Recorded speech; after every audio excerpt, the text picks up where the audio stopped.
Relive Forum of Ex-NDFB आफादनि executive meeting जिरायदों बे जायगायावनो थांनाय 21 अक्ट'बर 2022 मायथाइ बे बोसोरावनो जों बेयाव जिरायनानै इउनाइटेड फराम अफ एक्स-एनडीएफबी आफादखौ दाना लादोंमोन आरो गिबि दिनै एग्जिकिउटिभ मिटिंखौ जों बेयावनो लादों आरो जों दिनै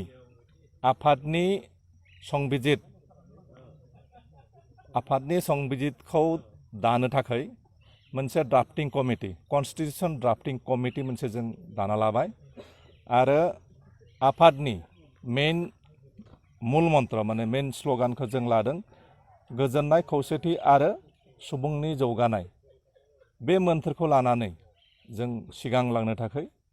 जों थिरांथा लादों आरो दिनै जों मोनसे जोबोद गुरुत्वपूर्ण मोनसे माबा लादों जों थिरांथा लादों बेनो जाबाय जों ड्राग्सनि एगेन्स्टआव जोंनि समाजाव ड्राग्सआ गाज्रि रोखोमैनो हाबबाय जोंनि इयुन जोलैखौ ड्राग्सआ धंस खालामदों जोंनि मोनसे समाव दंमोन जों गावजों गाव नेरलायनानै होसोलायनानै जोंनि समाजा बेकवार्ड जालांदोंमोन उन थालांदोंमोन दा बे परिबेसा गैला नाथाय दिनै ड्राग्सआ ओरैबायदि हाबफैदों जोंनि समाजनि गेजेराव जोंनि इयुन जोलै जोंनि जुब समाज माने कलेजाव फरायनाय हाई स्कुलाव फरायनाय सेंग्राफोरखौ ड्राग्स सोनानै जोंनि मोनसे जातिखौनो मोनसे माहारिखौनो धंस खालामनो नागिरदों बेनिखायनो बेनि एगेन्स्टआव जों मोनसे एक्शन प्लान जों लादों आरो बेहाय जों सरकारखौबो मदद हेफाजाब खालामनो थाखाय जों थिरांथा लादों ड्राग्सनि एगेन्स्टआव जों मोनसे दावहा डिक्लेयार खालामदों मानोना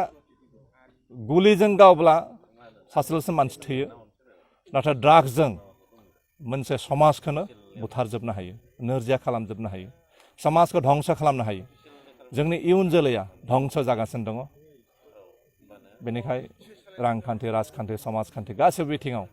बे ड्राग्सआ जोंखौ मनग्लाबसिगोन धंस खालामसिगोन बेनिखायनो जों बेनि एगेन्स्टआव जों मोनसे दावहा डिक्लेयार होदों दिनैनिफ्राय जों ड्राग्सनि एगेन्स्टआव दावहा नांगोन थांनाय 2020 मायथाइनि 2 जानुवारियाव बर'नि माखासे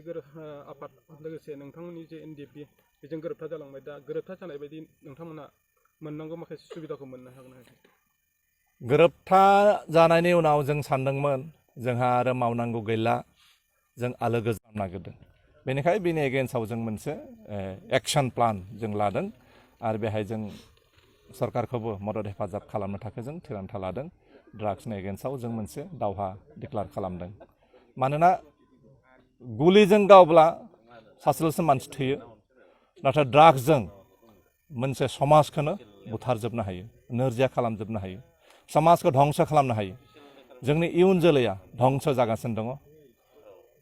बेनिखाय रांखान्थि राजखान्थि समाजखान्थि गासैबो बिथिङाव बे ड्राग्सआ जोंखौ मनग्लाबसिगोन धंस खालामसिगोन बेनिखायनो जों बेनि एगेन्स्टआव जों मोनसे दावहा डिक्लेयार होदों दिनैनिफ्राय जों ड्राग्सनि एगेन्स्टआव दावहा नांगोन थांनाय 2020 मायथाइनि 2 जानुवारियाव बर'नि माखासे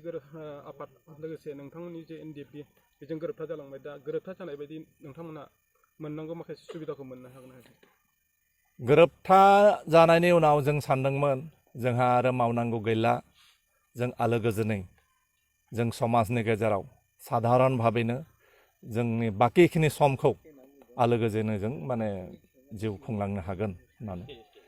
जोंनि मावनांगौ खामानि गैला सरकारजों सुक्ति जाबाय सरकारानो जोंनि थांना थानायनि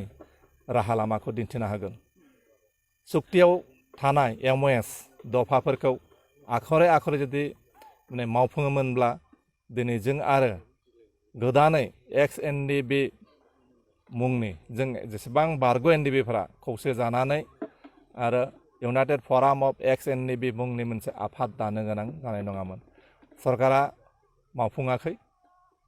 जोंनि मोननांगौफोरखौ जों मोनाखै दिनै मुंख्लं नखरफ्रा जेबो मोनाखै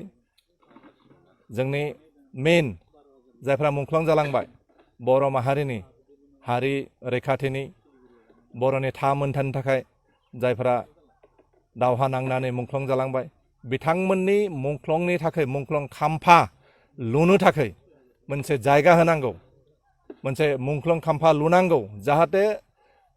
दावहा नांग्रा बिर जोहोलावजोफोरनि मोनसे नेरसोन थालाङो जाहाथे इयुन जोलैया बिर जोहोलावफोरखौ फुजिनो हायो सिबिनो हायो बेबायदि मोनसे मुंख्लं खाम्फा लुनो थाखाय जों सरकारखौ बिटिआर सरकारजों गले गले खावलायदों नाथाय दिनैसिम बेफोर खामानियाबो जायाखै बेनिखायनो जोंहा जेंना दङ जेंनाखौ सुस्रांनो थाखाय सरकारनि खाथियाव नारसिननो थाखाय जों बे आफादखौ दादों आरो जोंना जेंनाया दाबो जोबाखै जेंनाया जोबागौमानि जों संग्रामखौ खालामलांबाय थागोन। नोंथाङा गोबां रां आरजिनो गोसो जादों नामा? जुदि गोसो जादों अब्ला नोंथांनि थाखाय मोजां खौरां। New India technologies master franchise all Assam ATM service Hitachi ATM and Tata Indicash ATM फसंनानै नोंथाङाबो गोबां रां बुथुमनो हागोन। लाइमोनफोरनिफ्राय जागायनानै बैसो जानाय गासिबो बैसोनि सुबुंफोरानो बे फालांगिजों गोरलैयैनो रां आरजिनो हागोन। नोंथांनि गामियावबो बे एटिएम मेसिनखौ फसंनानै नोंथाङाबो मुलाम्फा मोननो हागोन। बांसिनै मिन्थिनो थाखाय 7002005007 एबा 9401230135 जानबुं अनजिमायाव दिनैनो सुलाद ला।